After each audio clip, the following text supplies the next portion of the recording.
Good morning, scholars.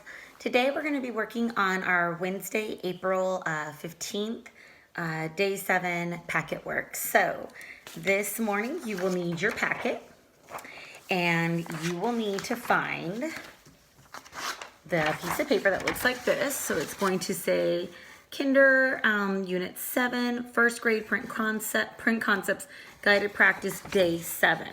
Now, just like on Monday and Tuesday, where we split the paper or the packet or the worksheet in half, we're going to be doing that again. Today's worksheet is a total of 2 pages front and back. So today on Wednesday, we're going to be doing problems 1 through 5. Again, scholars, I know it can be exciting to want to continue to go and not stop, but it's a lot of work for you to be doing at home and with this video. So please be patient with Miss T. Do questions 1 through 5 today, and then we'll do questions 6 through 11 tomorrow on tomorrow's video, okay? All right, this worksheet looks very familiar to what we did on Monday and Tuesday. Again, we're going to be reading to find out if the book or passage is a fiction, nonfiction, poetry, or how-to book. So let's review those books real quick because we will need to know what each one is. All right, the first one is fiction. Ready? Fiction is a made-up story. One more time. Fiction is a made-up story. One more time. Fiction is a made-up story. Fiction is made up. It's not something that happens really. It is something that was made up in someone's head. There are 4 elements of fiction that help us to determine if a book is fiction. The first element is magic. Say it with me. The first element is magic. The second element is an impossible situation. Say it with me. The second element is impossible situations, like lifting up a house or a person flying or a flying car, or, being able to eat 1,000 cupcakes and not be sick at all. That would be impossible. The third element is monsters or made up creatures. Go ahead and do it with me. The third element is monsters or made up creatures. If we see a monster or made up creature like a unicorn or an alien, or a drawing of a character that's just something we wouldn't normally see walking outside or, in real life, we know that that's fiction. That's something that's made up. The last element is animals doing people things. Say it with me. The last element is animals doing people things. So if we read a book with an animal going to school or putting on clothes or driving cars or even talking, something like that animals wouldn't normally do, we know that that's fiction. So those are fiction. And remember, it doesn't have to have all the elements. It only has to have one for it to be a fiction story. The next one we're going to talk about is nonfiction. We have a chant. Ready? Nonfiction teaches us about real things. Nonfiction teaches us about real things. One more time. Nonfiction teaches us about real things. Nonfiction books teach us real information about things that have happened. So we could read a book about animals like dogs or elephants or cats or birds that are real. We could read one about people like Miss T or Miss Venture, about your mom or your dad, or even a book about yourself because you are real. Miss T, Miss Venture, your mom, your dad, they're real people. We could read one about trees or plants or flowers that we see outside. We could read one about the sun or the earth that we live on. Those are all real things.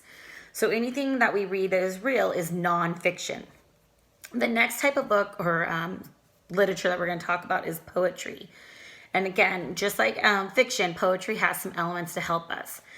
I want to show you this real quick too, so you can kind of get an idea.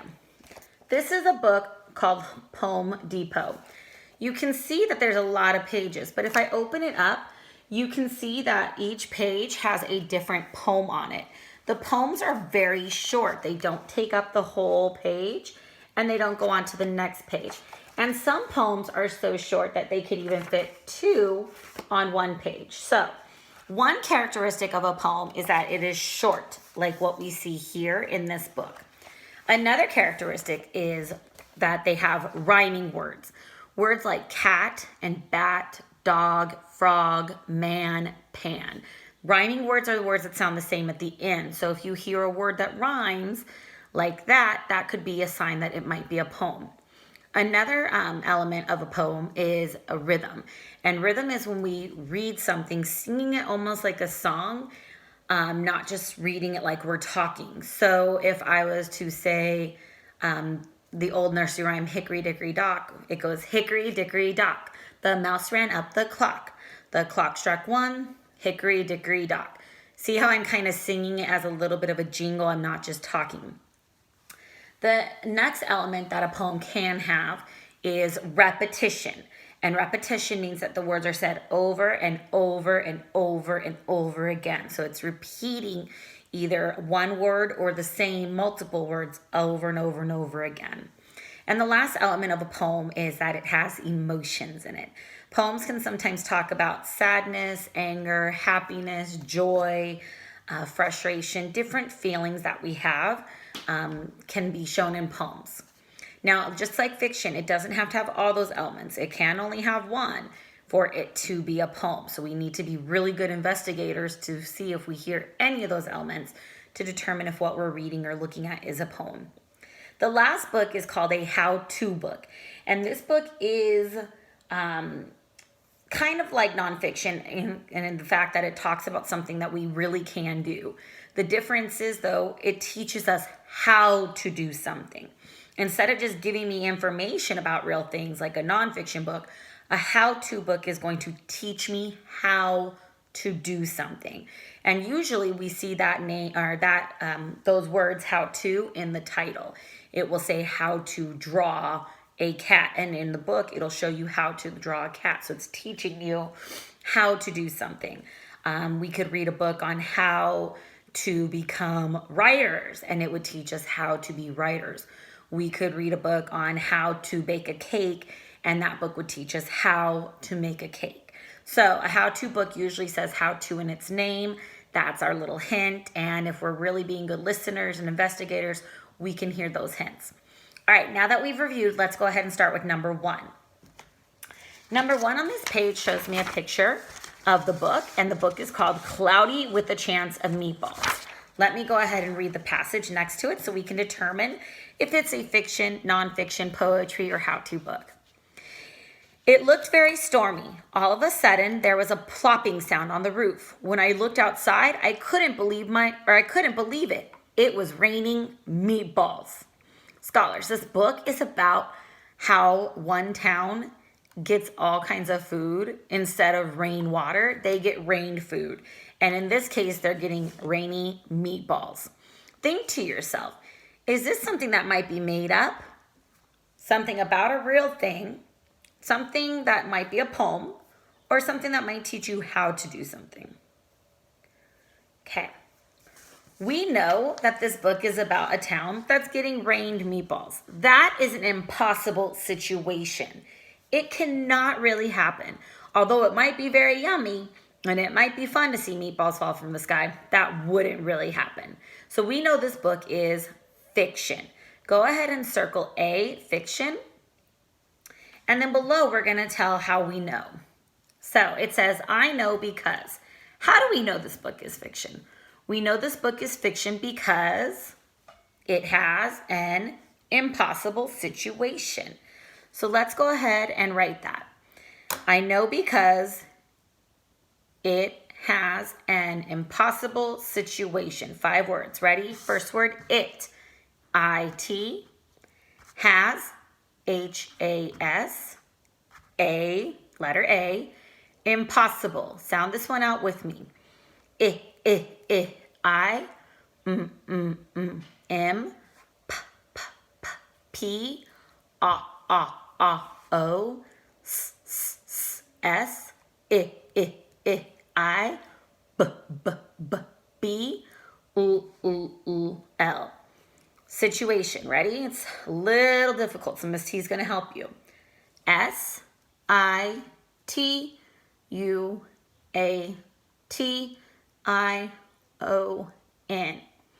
It has an impossible situation. Raining meatballs could not happen. All right, number 2. Is this book fiction, nonfiction, poetry, or how-to? Let's learn about horses. Amazing pictures and facts about horses. Horses make great pets. To own one, you need a very big backyard, so the horse has a lot of room to play and move around. Scholars, is this book A, fiction, B, nonfiction, C, poetry, or D, how-to? Think about it a minute. It's going to teach me about horses, showing me pictures and facts, which are real information about them. Okay, go ahead and circle which answer you think. If you said B, nonfiction, you're absolutely right. This book teaches me about a real animal, about horses. And anytime we get taught real facts, we know it's nonfiction. Facts are true pieces of information about something.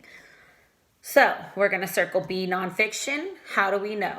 I know because it teaches us real facts. So let's go ahead and do the word teaches. T, E, E, E, ch, ch, ch, ch, chick, C-H, S, teaches us, U, S, real, R, E, L, facts, F, A, C, T, S. Teaches us real facts. Go ahead and turn your page over. Let's do number 3. Is this book fiction, nonfiction, poetry, or how-to?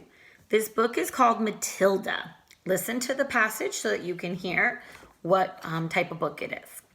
Matilda loved going to the library and going to school. Learning new things was her favorite thing to do. Matilda was a very special girl with a very big secret that only a few people knew. The secret was that she had magic powers. Scholars, this book is about a girl named Matilda who's got magic powers. Is this book A, fiction, B, nonfiction, C, poetry, or D, how-to? Think about it for a second and go ahead and circle your answer. Okay, if you said that this book was fiction, made up because it has magic, you're absolutely right. This is a made-up story. Little girls do not have magical powers that can help them. So we know this is fiction. Go ahead and circle the letter A if you have not. Now, how do we know that this book is fiction? I know because it has magic. Go ahead and tell somebody using that sentence. Okay. Now we're going to write it. It already says I know because, so we need to add it has magic. 3 words. First word, it. I, T. Second word, H, A, S. Last word, magic. M, A, J. That one's going to be a G, even though it sounds like a J. It's G, I, C. Good. Number 4. Is this book fiction, nonfiction, poetry, or how-to? The book is called Space Encyclopedia. Scientists at NASA study space. They even send people to space so they can get a closer look. So this book is about space, and we can see on the picture of the book, there is a planet, and there's also pictures of stars. Scholars, thinking that we know this book is about planets and scientists who study space and send information back to people on Earth. Go ahead and tell me, is this book A, fiction, B, nonfiction, C, poetry, or D, how-to? Think about it for a minute and make your selection. Bye. All right. If you said this was a nonfiction book that teaches you about real things, you're absolutely right. You should have circled B, nonfiction. We know this book is nonfiction because it teaches us about space, and space is something that is real. It talks about planets and stars, which are real. So we're going to write the words down below. I know because it teaches about space. 4 words. First word, it. I. T. Teaches. T. Ch. S. About. About is kind of hard, so I'm going to help you with it because it's a sight word. About is A-B-O-U-T. Last word, space. S-P-A-A-A-S. We know it's about space, and space is real. That's how we know it's nonfiction. Good. Last one for today. Number 5 is the book Fiction, Nonfiction, Poetry, or How To. On the bottom, we see a book that says First Dinosaur Encyclopedia. Dinosaurs once roamed the earth a long time ago. In fact, a dinosaur could have once stood exactly where you are right now. So this book is about dinosaurs and where they possibly could have been. Is this book A, fiction, B, nonfiction, C, poetry, or D, how to? Go ahead and make your selection. If you said B, nonfiction, you're absolutely right. Now think about it, scholars. This book is about dinosaurs, and we know it's nonfiction. Why is this book nonfiction? What does nonfiction teach us about? It teaches us about real things. So on the bottom, I know because it teaches about real things. Let's go ahead and write that word teaches again. T-E-E-E-ch-ch-ch-C-H. S, about. A-B-O-U-T,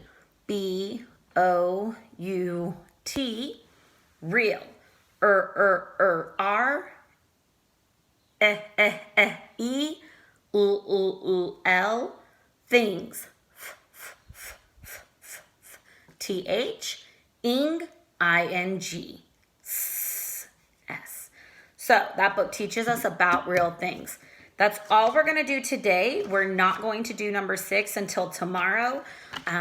If you had fun, though, and still want to practice in your home, see if you can find some books that either Miss Venture or Miss T gave you, or maybe that you already have, and ask your parents to help you find out if they are fiction, about a made-up story, nonfiction, teach you about real things, if they're books of poetry with poems, or maybe they're a how-to book that's going to teach you how to do something.